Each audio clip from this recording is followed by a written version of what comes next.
Steve Merrill's here, as he typically is, at the Voice of College Football every Thursday to break down the biggest games in the sport. And you can catch Steve's complete work at wagertalk.com and Wager Talk TV right here on YouTube.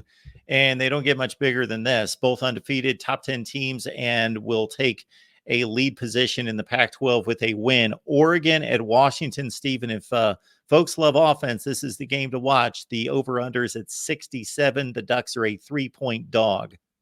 Yeah, I think the odds makers got the line exactly right. I run 10,000 simulations through my database, and on average, Washington came out as a 3-point winner, and the line is currently 3 across the board as we check the Wager Talk live odds screen. So 3 is a very key number. Not sure it's going to move off of this, so I'm not sure there's much point spread value with either side here, this top 10 battle. As you mentioned, it's a very high total for the most part, 67.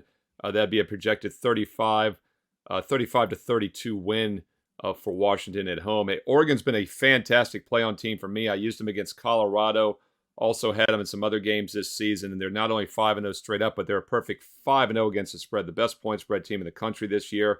And surprisingly, they've gone under in 4 of those 5 games. Even that Texas Tech game, 38-30, snuck under the closing total of 68.5.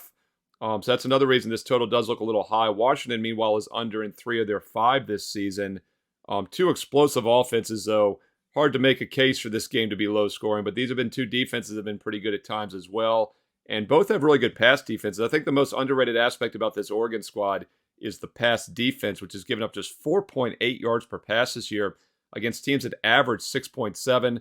They're now facing a Washington Huskies attack that's averaging 11.5 yards per pass. It's over a first down every time they drop back to pass. So once again, 2 really good offenses, but I think 2 underrated defenses as well. Maybe we'll see this one stay under, as 4 of the 5 Oregon games have done so far this season. Folks, you can catch Steve's segments with the Voice of College Football with us here across the networks. Just pick out the team, go to the team channel, and most likely Steve and I are there with your selection of the week. But most importantly, the under the radar pick. You get it as a YouTube member on the main channel or on Patreon.